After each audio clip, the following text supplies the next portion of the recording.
sublime estrella caída de las bellezas de la creación. Cuando yo erraba en el mundo triste y solo, en mi camino, llegaste, a mi destino, y me henchiste el corazón. Venías en la bendición de los dioses, en la divina claridad, a tejerme la felicidad, en sonrisas de esplendor. Eres mi tesoro infinito, juro tu eterna alianza, porque yo soy tu esperanza, como eres todo mi amor. Se trataba de una composición de él, en la mocedad, tan al gusto de la juventud romana, dedicada a ella misma, y que su talento musical guardaba siempre, para circunstancias especiales de su sentimiento. Pero en aquel instante, su voz tenía tonalidades diferentes, como si hubiera encerrado en la garganta una gurruca divina, exiliada de los prados brillantes del paraíso. En la última nota, tocada de tristeza y angustia indefinibles, Publio la trajo suavemente hasta abrazarla, con fuerza y resolución, como si quisiese retener para siempre, en el corazón, su joya de imaginable pureza. Ahora, era Livia, quien lloraba copiosamente en los brazos del compañero al besarla en los transportes de su alma leal y, a veces, impulsiva. Después de aquel arrobo emotivo, Publio se sintió sereno y satisfecho. ¿Por qué no regresamos a Roma cuanto antes? Preguntó Livia, como si su espíritu estuviese clarificado por luces profética, con relación a los días futuros. Junto a los hijitos tomaríamos de nuevo nuestras obligaciones habituales, conscientes de que la lucha y el sufrimiento están en todos los lugares y de que toda alegría significa, en este mundo, una bendición de los dioses.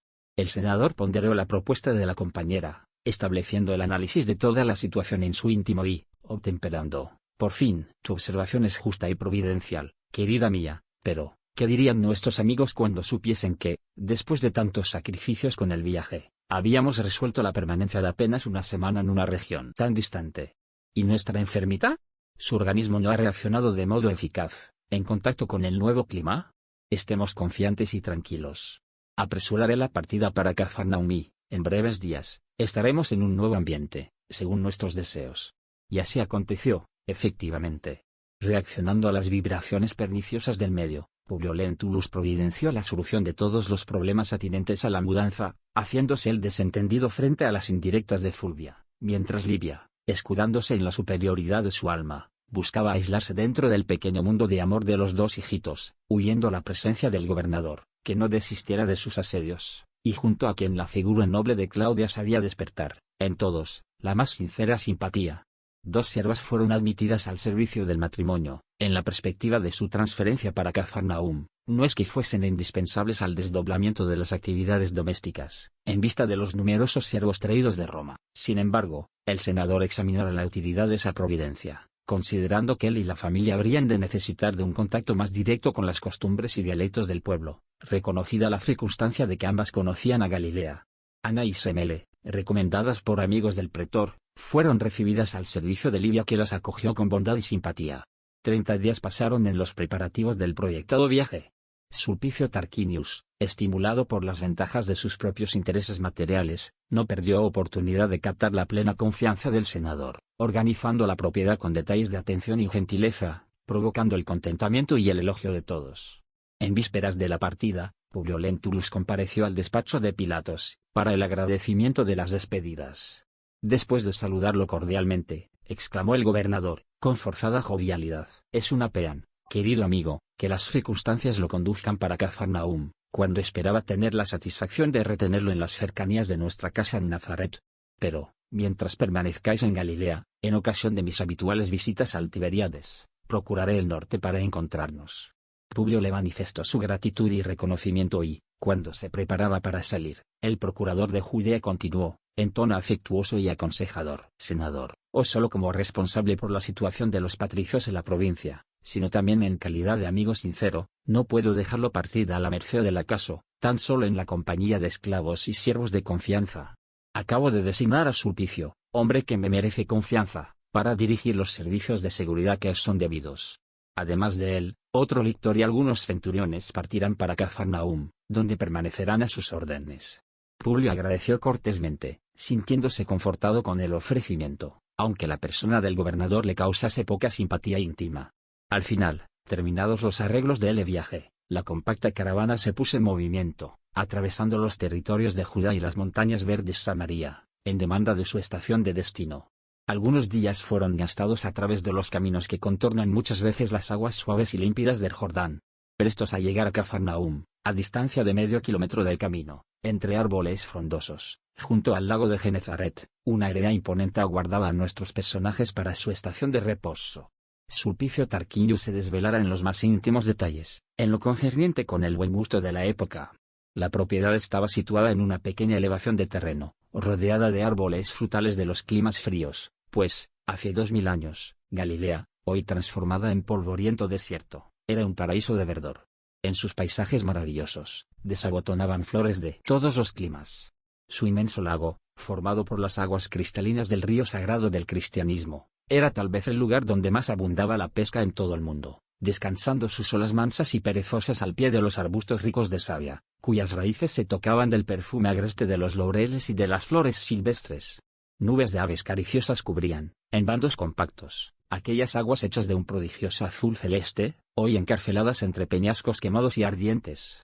Al norte, las cumbres nevadas del Helmont se figuraban en líneas alegres y blancas, divisándose al occidente las elevadas planicies de la Gaula nítida y de Perea, envueltas de sol, formando, juntas, una gran meseta que se alarga de Cesarea de Filipo hacia el sur. Una vegetación maravillosa y única, operando la emanación incesante del aire más puro, temperaba el calor de la región, donde el lago se localiza, mucho más abajo del nivel del Mediterráneo. Publio y su esposa sintieron una onda de vida nueva, que sus pulmones aspiraban en grandes inhalaciones. Entretanto, no acontecía lo mismo con la pequeña Flavia, cuyo estado general empeoraba al extremo, contra todas las previsiones. Agraváranse las heridas que le cubrían el rostro enflaquecido, y la pobre niña no conseguía separarse del lecho, donde se conservaba en profunda postración. Se acentuaba, de ese modo, la angustia paterna que, en balde, recurrió a todos los medios para mejorar las condiciones de la enfermita. Un mes había transcurrido en Cafarnaúm, donde, más en contacto con los dialectos del pueblo, ya no les era desconocida la fama de las obras y de las prédicas de Jesús. Innumerables veces, pensó Publio en dirigirse al taumaturgo, a fin de solicitar su intervención a favor de la hijita, atendiendo a un llamado secreto del corazón. Pero, reconocía en lo íntimo, que semejante actitud representaba una humillación para su posición política y social, a los ojos de las plebeyos y vasallos del imperio, examinando las consecuencias que podrían advenir de tal procedimiento. No obstante esas ponderaciones, permitía que numerosos siervos de su casa asistiesen, los sábados, a las prédicas del profeta de Nazaret, inclusive Ana, que se colmara de respetuosa veneración por aquel a quien los humildes llamaban maestro. De él tejían los esclavos las más encantadoras historias, en las cuales el senador nada veía, más allá de los arrebatos instintivos del alma popular, si bien no dejase de sorprenderlo la opinión lisonjera de un hombre como Sulpicio. Pero, una tarde, los padecimientos de la pequeña habían alcanzado el auge. Además de las heridas que, desde hacía muchos años, se habían multiplicado en el cuerpito gracioso, otras úlceras surgieron en las regiones de la epidermis, antes violáceas, transformándole los órganos delicados en una pústula viva. Publio y Livia, íntimamente consternados, aguardaban un fin próximo. En ese día, después de la cena muy ligera, Sulpicio se demoró hasta más tarde, con el pretexto de confortar al senador con su presencia. Es así que vamos a encontrarlos a ambos en la espaciosa terraza donde Publio le habla en estos términos. Mi amigo, ¿qué me dices de esos rumores propalados por aquí, acerca del profeta de Nazaret? Habituado a no dar oídos a la palabra ignorante del pueblo, me gustaría oír nuevamente sus impresiones sobre ese hombre extraordinario.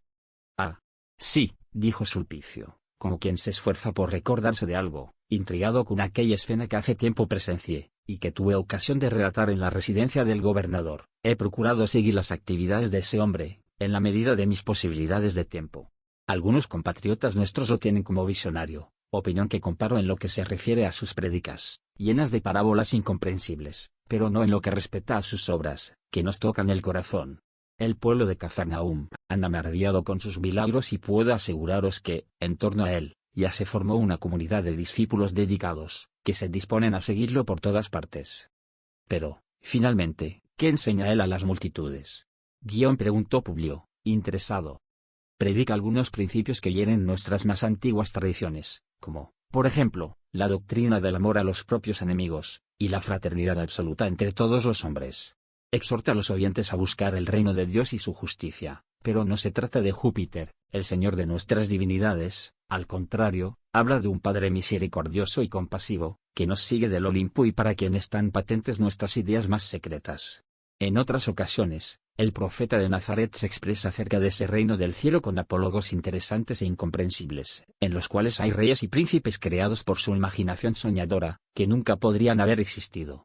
Sin embargo, lo peor, remató Sulpicio prestando grave entonación a las palabras, es que ese hombre singular, con esos principios de un nuevo reino, crece en la mentalidad popular como un príncipe surgido para reivindicar prerrogativas y derechos de los judíos, de los cuales, tal vez, quiera asumir la dirección algún día. ¿Qué medidas adoptan las autoridades de Galilea, en el examen de esas ideas revolucionarias?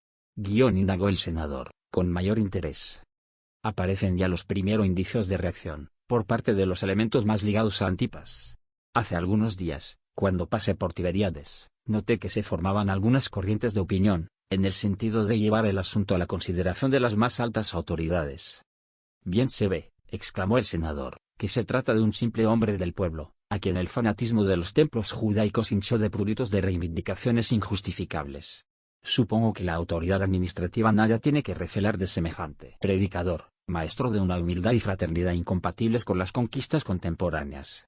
Por otro lado, al oír de tu boca la descripción de sus hechos, siento que ese hombre no puede ser una criatura tan vulgar, como venimos suponiendo. ¿Desearíais conocerlo de cerca? Preguntó Sulpicio, atento. De ningún modo, respondió Publio, alardeando superioridad. Tal cometimiento de mi parte quebraría la compostura de los deberes que me competen como hombre de Estado, desmoralizándose mi autoridad ante el pueblo.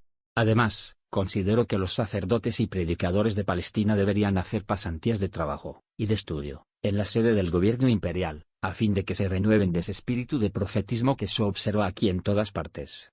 En contacto con el progreso de Roma habrían de reformar sus concepciones íntimas acerca de la vida, de la sociedad, de la religión y de la política. Mientras los dos mantienen esa charla sobre la personalidad y las enseñanzas del maestro de Nazaret, penetremos en el interior de la casa. En el cuarto de la enfermita, vamos a encontrar a Livia y a Ana limpiando las heridas que cubrían la epidermis de la pequeñita enferma, transfiguradas ahora en una sola úlcera generalizada. Ana, corazón bondadoso y tierno, poco más vieja que su señora, se había transformado en compañera predilecta, en el círculo de sus quehaceres domésticos. En aquel desierto de corazones, era en aquella sierva, inteligente y afectuosa, que el alma sensible de Livia encontrara un oasis para las confidencias y luchas de cada día. «Ah, señora», exclamaba la sierva, con sincero cariño que se revelaba de los ojos y de los gestos, «guardo en el corazón profunda fe en los milagros del Maestro, creyendo incluso que, si llevásemos a esta niña para recibir la bendición de sus manos, sanarían las llagas y ella resurgiría para su amor maternal. ¿Quién sabe?».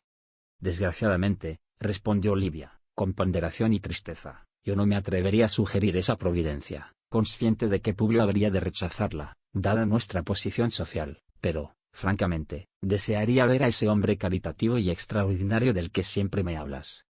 «Aún el último sábado, señora», respondió la sierva, animada por las palabras de simpatía que acababa de oír, «el profeta de Nazaret recibió en los brazos a numerosos niños.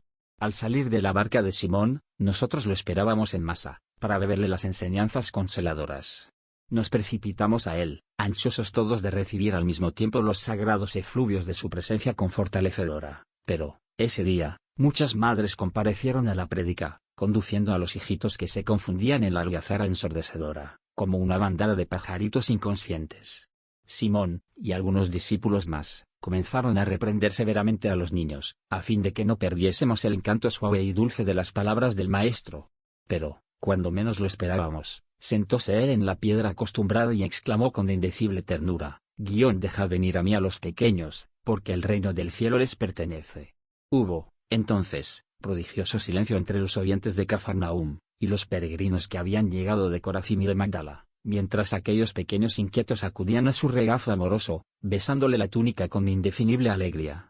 Muchos niños eran enfermos que las madres conducían a las prédicas del lago para que se curasen de heridas antiguas, o de dolencias consideradas incurables. «Lo que me cuentas es de una belleza edificante», exclamó Livia, profundamente emocionada. «Entretanto, teniendo a la mano todos los recursos materiales, siento que no podré recibir los altos beneficios de tu maestro.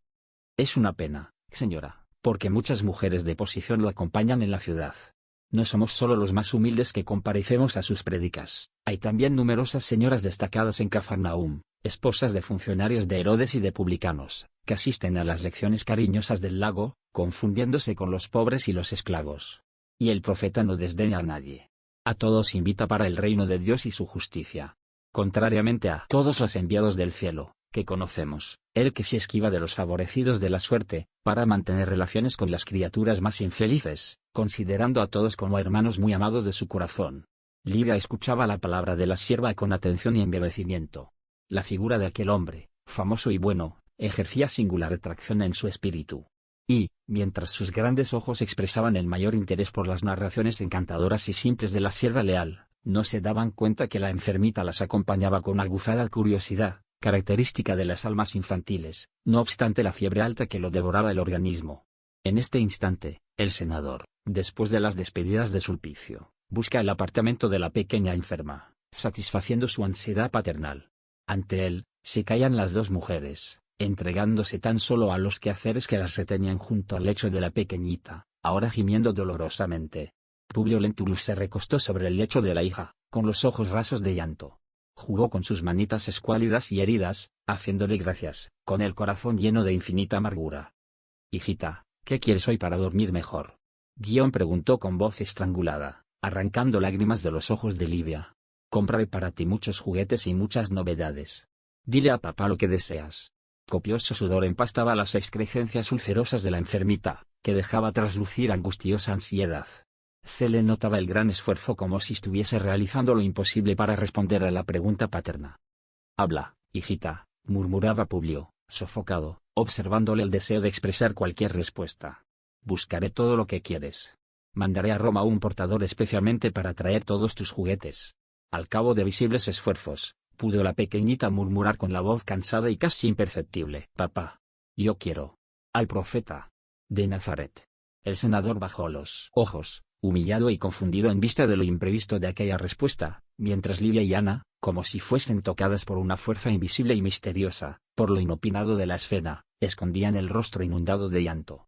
Hubo el Mesías de Nazaret. El día siguiente amaneció trayendo las más serias preocupaciones a Publio y a su familia. Aún temprano, vamos a encontrarlo en íntimo coloquio con la esposa, que se le dirige en voz suplicante y afectuosa. «Considero, querido, que debías atenuar un poco los rigores de la posición en que el destino nos colocó, procurando a ese hombre generoso, para beneficio de nuestra hija. Todos se refieren a sus acciones, extasiados por su bondad edificadora, y yo creo que su corazón se apiadará de nuestra desdichada situación». El senador la oyó preocupado e incierto, exclamando al final: «Pues bien, Livia, accederé a tus deseos, pero solo la angustia que nos va en el alma me hizo transigir, de manera tan ruda, con mis principios. Sin embargo, no procederé, conforme sugieres. Iré solito a la ciudad, como si me encontrase en la hora de simple entretenimiento, pasando por el trecho del camino que nos conduce a las márgenes del lago, sin llegar al cúmulo de abordar personalmente al profeta, para no desfender de mi dignidad social y política, y, en caso de sobrevenir alguna circunstancia favorable, le haré sentir el placer que nos causaría su visita, con el fin de reanimar a nuestra enfermita». «Muy bien. Dijo Livia, entre confortada y agradecida, «guardo en el alma la más sincera y profunda fe. Sí, ve, querido. Quedaré rogando la bendición de los cielos para nuestra iniciativa. El profeta que ahora surge como verdadero médico de las almas, sabrá que detrás de tu posición de senador del imperio, hay corazones que sufren y lloran».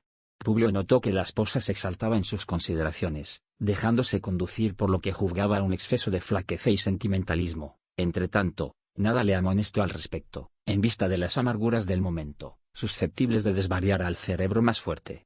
Dejó que las horas de mayor movimiento del día transcurriesen con las claridades del poniente y, cuando el crepúsculo entornaba sus medias tintas en el paisaje maravilloso, salió, fingiendo distracción y esparcimiento, como si desease conocer de cerca la antigua fuente de la ciudad, motivo de atracción para todos los forasteros. Después de haber recorrido unos 300 metros de camino, encontró transeúntes y pescadores, que se recogían y lo encaraban con mal disfrazada curiosidad. Una hora pasó sobre sus amargas cavitaciones íntimas. Un velo inmenso de sombras invadía toda la región, llena de vitalidad y de perfumes. ¿Dónde estaría el profeta de Nazaret, en aquel instante? ¿No sería una ilusión la historia de sus milagros, y de su encantadora magia sobre las almas? ¿No sería un absurdo procurarlo a lo largo de los caminos, abstrayéndose de los imperativos de la jerarquía social? En todo caso, debería tratarse de un hombre simple e ignorante, dada su preferencia por Cafarnaum y por los pescadores. Dando curso a las ideas que le fluían de la mente incendiada y abatida, Publio Lentulus consideró dificilísima la hipótesis de su encuentro con el maestro de Nazaret. ¿cómo se entenderían?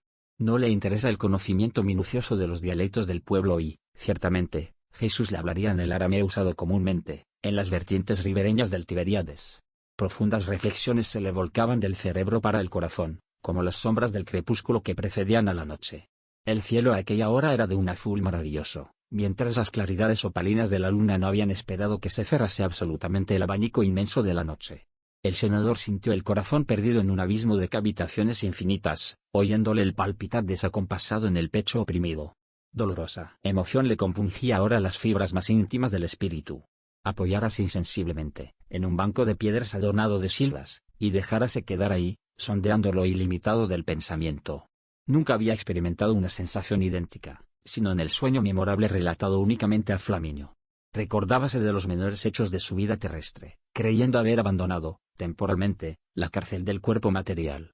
Sentía profundo éxtasis, ante la naturaleza y sus maravillas, sin saber cómo expresar la admiración y reconocimiento a los poderes celestiales, tal era la clausura en la que siempre mantuviera el corazón insumiso y orgulloso.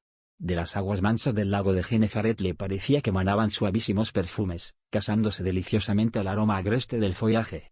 Fue en ese instante que, con el espíritu como si estuviese bajo el imperio de extraño y suave magnetismo, oyó pasos suaves de alguien que buscaba aquel sitio. Ante sus ojos ansiosos, se detuvo una personalidad inconfundible y única.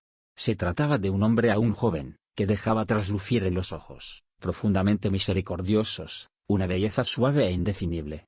Largos y sedosos cabellos le moldeaban el semblante compasivo, como si fuesen hilos castaños, levemente dorados por una luz desconocida. Y sonrisa divina, revelando al mismo tiempo inmensa bondad y singular energía, irradiaba de su melancólica y majestuosa figura una fascinación irresistible.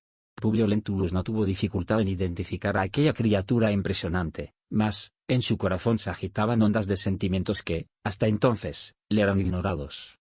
Ni en su presentación a Tiberio, en las magnificencias de Capri, le había impreso tal emotividad al corazón. Lágrimas ardientes le rodaron de los ojos, que raras veces habían llorado, y una fuerza misteriosa e invencible lo hizo arrodillarse en el césped, bañado por la claridad lunar. Deseó hablar, pero tenía el pecho sofocado y oprimido. Fue entonces, cuando, en un gesto de dulce y soberana bondad, el tierno nazareno caminó hacia él, cual visión concreta de uno de los dioses de sus antiguas creencias, y, posando cariñosamente la diestra en su frente, exclamó en lenguaje encantador, que Publio entendió perfectamente, como si oyese el idioma patricio, dándole la inolvidable impresión de que la palabra era de espíritu a espíritu, de corazón a corazón. Senador, ¿por qué me procuras? Y, explayando la mirada profunda en el paisaje, como si desease que su voz fuese oída por todos los hombres del planeta, remató con serena nobleza: fuera mejor que me buscases públicamente en la hora más clara del día, para que pudieses adquirir, de una sola vez y para toda la vida, la lección sublime de la fe y de la humildad. Pero, yo no vine al mundo para derogar las leyes supremas de la naturaleza, y vengo al encuentro de tu corazón desfallecido. Publio Lentulus nada pudo expresar, aparte de sus copiosas lágrimas, pensando amargamente en la hijita, mas el profeta, como si prescindiese de sus palabras articuladas, continuó: sí. No vengo a buscar al hombre de estado, superficial y orgulloso, que solo los siglos de sufrimiento pueden encaminar al regazo de mi padre. Vengo a atender las súplicas de un corazón desdichado y oprimido y, aún así, mi amigo, no es tu sentimiento que salva a la hijita leprosa y desvalida por la ciencia del mundo, porque tienes aún la razón egoísta y humana, es, sí, la fe y el amor de tu esposa, porque la fe es divina. Basta un solo rayo de sus energías poderosas para que se pulvericen todos los monumentos de las vanidades de la tierra. Conmovido y magnetizado, el senador consideró, íntimamente, que su espíritu fluía en una atmósfera de sueño. Tales eran las conmociones desconocidas e imprevistas que se le represaban en el corazón, queriendo creer que sus sentidos reales se hallaban trabados en un juego incomprensible de completa ilusión. No, mi amigo, no estás soñando. Exclamó dulce y enérgico el maestro, adivinándole los pensamientos. Después de largos años de desvío del buen camino, por el sendero de los errores clamorosos, encuentras, hoy, un punto de referencia para la regeneración de toda tu vida. Pero, está en tu querer el aprovecharlo ahora, o de aquí a algunos milenios. Si el desdoblamiento de la vida humana está subordinado a las circunstancias, eres obligado a considerar que ellas existen en toda la naturaleza, cumpliendo a las criaturas la obligación de ejercitar el poder de la voluntad y del sentimiento, buscando aproximar sus destinos a las corrientes del bien y del amor a los semejantes. Suena para tu espíritu, en este momento, un minuto glorioso, si consiguieres utilizar tu libertad para que sea Él, en tu corazón, de ahora en adelante, un cántico de amor, de humildad y de la fe, en la hora indeterminada de la redención, dentro de la eternidad. Mas, nadie podrá actuar contra tu propia conciencia, si quisieres despreciar indefinidamente este minuto dichoso. Pastor de las almas humanas, desde la formación de este planeta, hace muchos milenios, vengo procurando reunir a las ovejas perdidas, intentando traerles al corazón las alegrías eternas del reinado de Dios y de su justicia. Publio miró a aquel hombre extraordinario, cuya serenidad provocaba admiración y espanto. ¿Humildad? ¿Qué credenciales le presentaba el profeta para hablarle así, a él, senador del imperio, revestido de todos los poderes delante de un vasallo? En un minuto, recordó la ciudad de los Césares, cubierta de triunfos y glorias, cuyos monumentos y poderes creía, en aquel momento, fuesen inmortales. Todos los poderes de tu imperio son bien pequeños y todas sus riquezas bien miserables. Las magnificencias de los Césares son ilusiones efímeras de un día, porque todos los sabios, como todos los guerreros, son llamados en el momento oportuno a los tribunales de la justicia de mi Padre que está en el cielo. Un día, dejarán de existir sus águilas poderosas, bajo un puñado de cenizas misérrimas. Sus ciencias se transformarán al soplo de los esfuerzos de otros trabajadores, más dignos de progreso. Sus leyes inicuas serán tragadas en el abismo tenebroso de estos siglos de impiedad, porque sólo una ley existe y sobrevivirá a los escombros de la inquietud del hombre, la ley del amor, instituida por mi Padre, desde el principio de la creación. Ahora, vuelve al hogar, consciente de las responsabilidades de tu destino. Si la fe instituyó en tu casa lo que consideras la alegría con el restablecimiento de tu hija, no te olvides que eso representa un agravio de deberes para tu corazón, ante nuestro Padre Todopoderoso. El senador quiso hablar, pero la voz se le tornara embargada de conmoción y de profundos sentimientos. Deseó retirarse, pero, en ese momento, notó que el profeta de Nazaret se transfiguraba con los ojos fijos en el cielo. Aquel sitio debería ser un santuario de sus meditaciones y de sus plegarias, en el corazón perfumado de la naturaleza, porque Publio adivinó que él oraba intensamente, observando que lágrimas copiosas le lavaban el rostro, bañado entonces por una claridad suave, evidenciando su belleza serena e indefinible melancolía.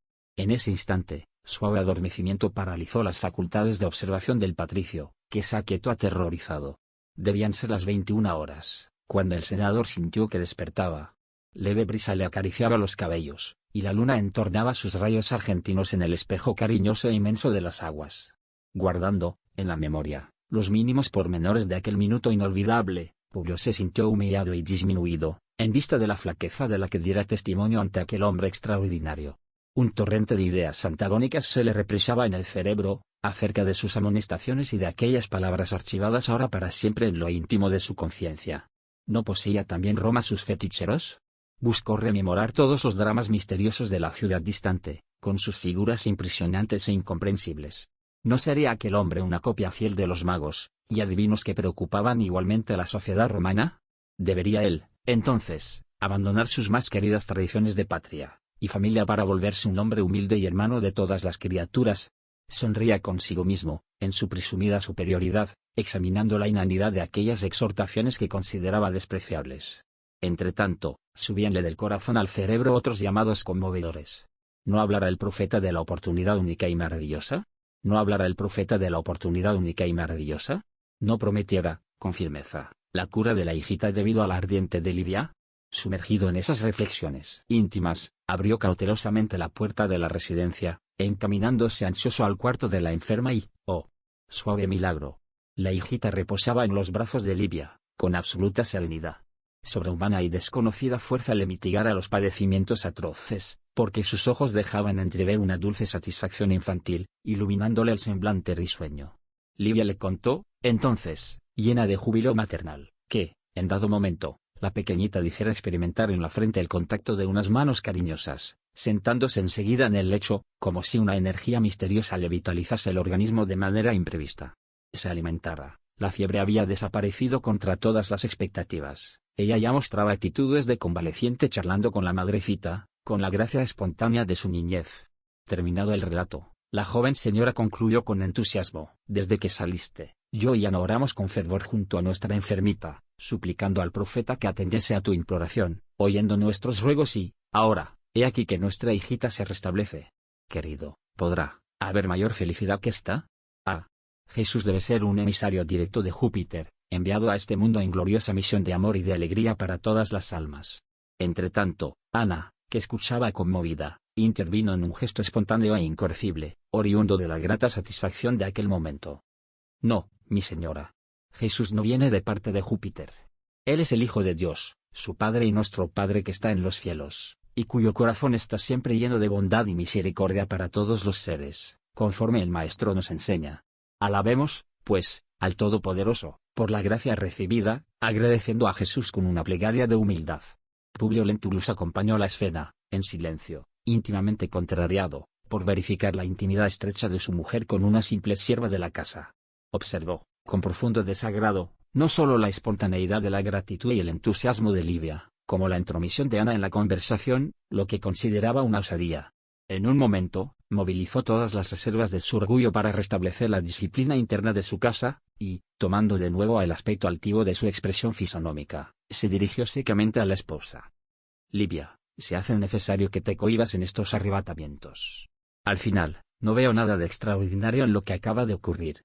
Nada ha faltado a nuestra enferma, en lo tocante al tratamiento y cuidados necesarios, y era lógico que esperásemos una reacción saludable del organismo, en vista de nuestra continuada asistencia. En cuanto a ti, Ana, dijo, volviéndose con arrogancia hacia la sierva intimidada, creo que está ya cumplida la misión que te hacía de morar en este cuarto, por cuanto, considerando la mejora de la niña, no veo necesidad de tu permanencia junto a la patrona, que trajo de Roma las siervas de su servicio personal.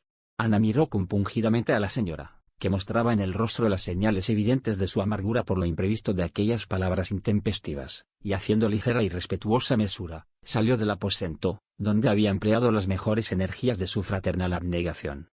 ¿Qué es esto, Publio? Preguntó Livia profundamente conmovida.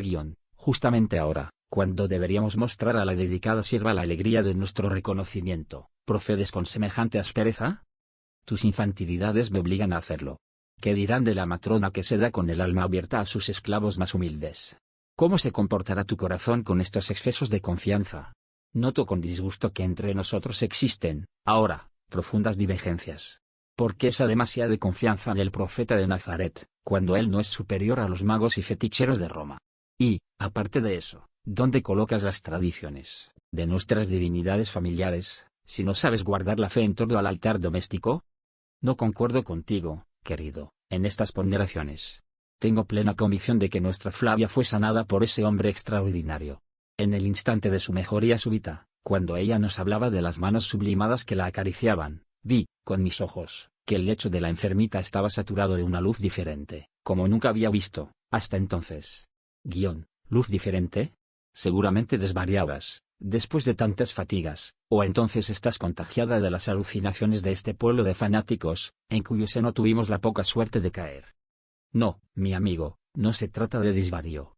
No obstante tus palabras, que reconozco partidas del corazón que más adoro y admiro en la tierra, tengo la certeza de que el maestro de Nazaret acaba de curar a nuestra hijita, y, en cuanto a Ana, querido, encuentro injusta tu actitud, además, en desacuerdo con tu proverbial generosidad con los siervos de nuestra casa.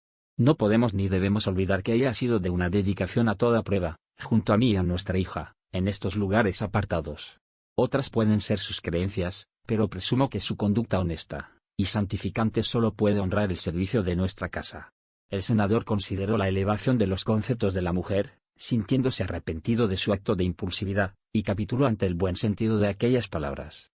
Está bien, Livia, te aprecio la nobleza de corazón, y estimaré la continuidad de Ana en tus servicios privados, pero, no transijo en el caso de la cura de nuestra hijita. No admito que se atribuya al mago de Nazaret el restablecimiento de la misma. En cuanto a los demás, deberás recordar siempre, que me complace saber que está reservada tu confianza e intimidad solo para mí. A siervos o desconocidos, no debe el patricio, y especialmente la matrona romana, abrir las puertas del corazón.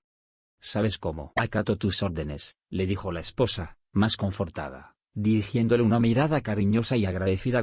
Y te pido perdonarme si te ofendí el alma generosa y sensible. No, querida mía, si existe aquí un problema de perdón, soy yo quien debe pedirlo, aunque no desconoces que esta región me atormenta y espanta.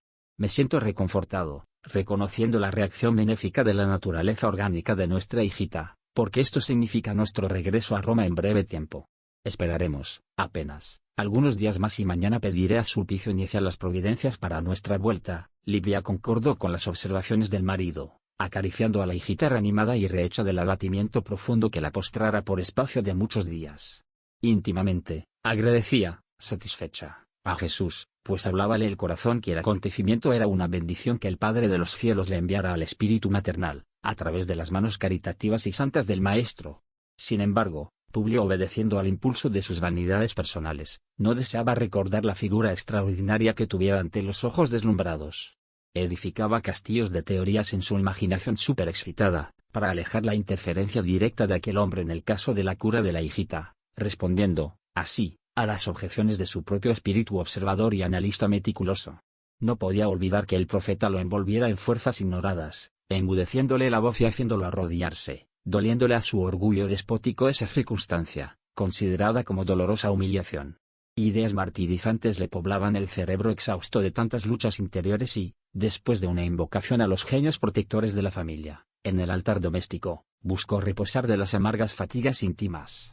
Empero, aquella noche, su alma experimentaba las mismas recordaciones de la existencia anterior, en las alas embaladoras del sueño. Vióse vestido con las mismas insignias de cónsul al tiempo de Cicerón, volvió a ver las atrocidades practicadas por Publio Lentulus Sura, su expulsión del consulado, las reuniones secretas de Lucio Sergius Catilina, las perversidades revolucionarias, sintiéndose de nuevo llevado a la presencia de aquel mismo tribunal de jueces austeros y venerados, que en el sueño anterior le habían notificado su renacimiento en la tierra, en una época de grandes claridades espirituales. Ante aquellos magistrados venerables, ostentando togas albas de nieve, experimentó amarga sensación de angustia, batiéndole desacompasadamente el corazón. El mismo juez respetable se levantó, en el ambiente sublimado de luces espirituales, exclamando: Publio Lentulus, ¿por qué despreciaste el minuto glorioso, con el cual podrías haber comprado la hora interminable y radiante de tu redención en la eternidad? Estuviste, esta noche, entre dos caminos, el del siervo de Jesús y el del siervo del mundo. En el primero, el yugo sería suave y el fardo leve, pero escogiste el segundo, en el cual no existe amor suficiente para elevar toda la iniquidad. Prepárate, pues, para trillarlo con valor, porque preferiste el camino más escabroso, en el cual faltan las flores de la humildad, para atenuar el rigor de las espinas venenosas. Sufrirás mucho, porque en esa senda el yugo es inflexible y el fardo pesadísimo, pero actuaste con libertad de conciencia, en el juego amplio de las circunstancias de tu vida. Conducido a una oportunidad maravillosa, perseveraste en el propósito de recorrer la vía amarga y dolorosa de las pruebas más ríspidas y más agudas. No te condenamos, para lamentar solamente el endurecimiento de tu espíritu frente a la verdad y la luz. Robustece todas las fibras de tu yo, pues enorme ha de ser de ahora en adelante tu lucha. Oía, atento, aquellas exhortaciones conmovedoras, pero, en ese instante, despertó para las sensaciones de la vida material, experimentando singular abatimiento psíquico, a la par de tristeza indefinible. Temprano aún, su atención fue reclamada por Livia, que le presentaba a la pequeña Flavia, convaleciente y feliz.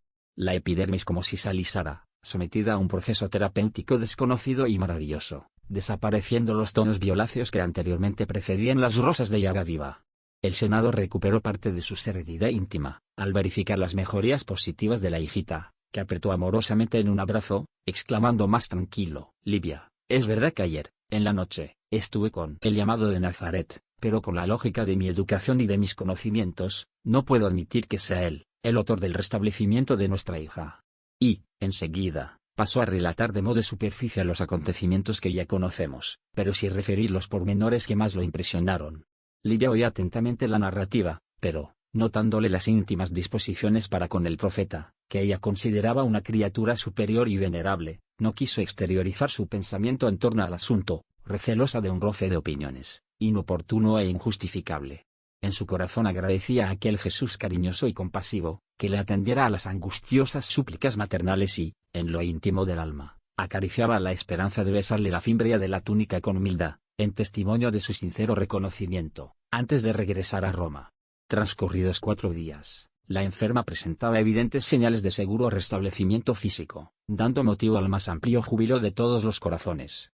En radiante mañana, vamos a encontrar a la joven Livia arrullando al hijito, que pronto completaría 1 año, e instruyendo a la criada de nombre Semele, de origen judío, designaba para velar por el niñito. Tal era el interés que demostraba por el pequeñito Marcus, desde el instante de su admisión al servicio.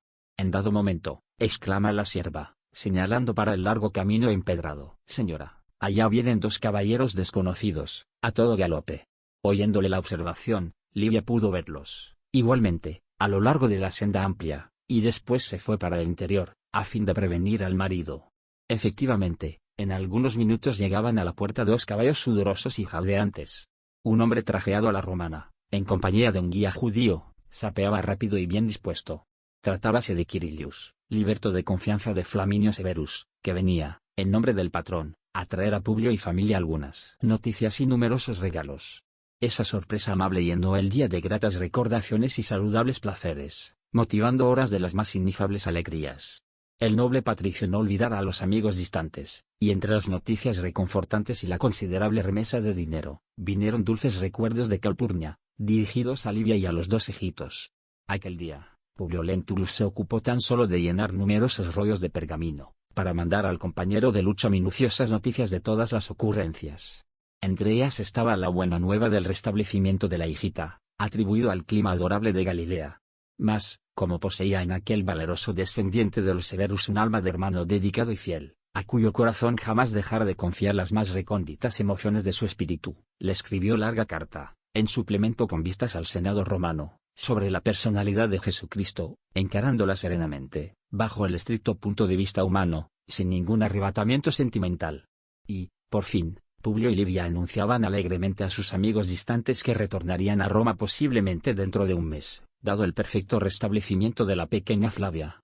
Terminado el largo expediente, ya era tarde, pero, en ese mismo día, al caer de la noche, cuando los dos esposos se entretenían en el triclinio releyendo las dulces palabras de los queridos ausentes, tejiendo las esperanzas risueñas del breve regreso, he aquí que Sulpicio se hace anunciar en compañía de un mensajero de Pilatos. Atendiéndole en su oficina particular, el senador de Judeos participa haber llegado a su residencia de los alrededores de Nazaret, donde espera el grato placer de vuestras órdenes y noticias.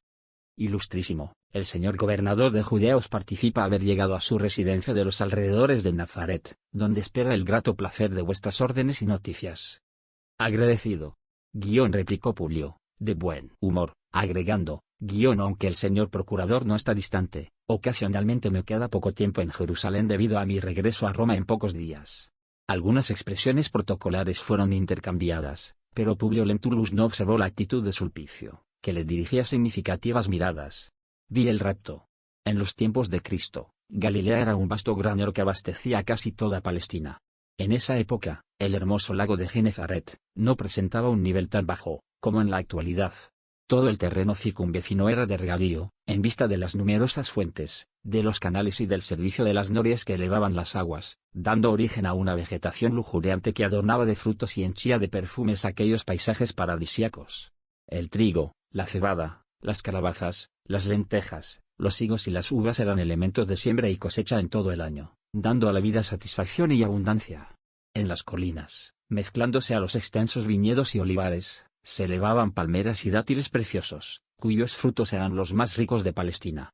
En Cafarnaúm, aparte de esas riquezas, prosperaba la industria de la pesca, dada la abundancia de peces en el entonces llamado Mar de Galilea, lo que resumía una vida simple y tranquila. Entre todos los otros pueblos de los centros galileos, el de Cafarnaúm se distinguía por su belleza espiritual, sencilla y sin pretensiones. Concienzudo y creyente, aceptaba la ley de Moisés, pero estaba muy lejos de las manifestaciones hipócritas del fariseísmo de Jerusalén. Fue en virtud de esa simplicidad natural, y de esa fe espontánea y sincera, que el paisaje de Cafarnaúm sirvió de palco a las primeras lecciones inolvidables e inmortales del cristianismo, en su primitiva pureza. Allí encontró Jesús el cariño de corazones consagrados y valerosos, y fue allí que el mundo espiritual encontró los mejores elementos para la formación de la escuela inolvidable, donde el divino maestro ejemplificaría sus enseñanzas. En todas las ciudades de la región había sinagogas, para que las lecciones de la ley fuesen dadas los sábados, día en que todos los individuos deberían dedicar exclusivamente al descanso del cuerpo y a las actividades del espíritu. En esas pequeñas sinagogas, se daba la palabra a cuantos deseasen usarla, pero Jesús prefería el templo suave de la naturaleza para la difusión de sus enseñanzas. Todas las clases humildes asistían a sus prédicas al aire libre, cuya extraordinaria belleza seducía a los corazones más empedernidos. Una antigua costumbre, entre los señores, determinaba el reposo de los siervos en el día consagrado a los estudios de la ley, e incluso los romanos procuraban cultivar aquellas tradiciones regionales, buscando la simpatía del pueblo conquistado. En esa época, era grande la afluencia de esclavos a las prédicas consoladoras del Mesías de Nazaret. Una semana había transcurrido después de recibir las noticias de Roma y, en ese sábado, a las primeras horas de la tarde, vamos a encontrar a Livia y Ana en conversación íntima y cariñosa. Sí, decía la joven Patricia a la sierva, que se encontraba en traje de salir, si te fuere posible, hoy, agradecerás de viva voz al profeta, en mi nombre, ya que me siento tan feliz, gracias a su infinita bondad. Y dile que, si pudiere, en las vísperas de partir para Roma, procuraré conocerlo, a fin de besarle las manos generosas, en testimonio de mi reconocimiento. No olvidaré vuestras órdenes y espero que podáis ir hasta la casa de Simón para visitarlo, antes de retiraros de estos lugares. Aún hoy, prosiguió en tono confidencial, debo encontrar, en la ciudad, al viejo tío Simón, que vino de Samaria especialmente para recibir su bendición y sus enseñanzas. No sé si la señora sabe que, entre los samaritanos y los galileos, hay contiendas muy antiguas, pero, el maestro, muchas veces, en sus lecciones de amor y fraternidad, ha alabado a los primeros por su caridad leal y sincera. Numerosos milagros ya fueron efectuados por él, en Samaria, y mi tío es uno de esos beneficiados que hoy vendrá a recibir la bendición de sus manos consoladoras. Una dulce y conmovedora fe ungía el alma de aquella mujer del pueblo, intensificando en Livia el deseo de conocer a aquel hombre extraordinario que sabía iluminar, con sus gracias, los corazones más ignorantes y más sencillos. Ana, espera un poco, le dijo, sensibilizada, dirigiéndose a sus aposentos. Y volviendo con la fisonomía radiante, satisfecho por comenzar ahí mismo su confraternidad cristiana, dio a la empleada algunas monedas, exclamando con la mayor alegría: lleva este dinero al tío Simón, en mi nombre. Él vino de lejos para ver al Mesías y tiene necesidad de recursos. Ana recibió el numerario, que era de algunos denarios, agradeció, radiante, aquella dádiva considerada como una verdadera fortuna y, en algunos minutos más, con Semele y otras compañeras, se dirigió por el camino de Cafarnaum en demanda del lago, donde aguardarían la caída de la tarde, cuando la barca de Simón Barjona trajese al Mesías para las prédicas acostumbradas. En la ciudad, su primer cuidado fue correr a una choza pobre y antigua, donde el viejo Simón la estrechó cariñosamente en los brazos, llorando de alegría. Gran júbilo alborozó enseguida aquellos corazones abandonados por la suerte, en vista de la generosa oferta de Livia, la cual significaba para ellos un pequeño tesoro,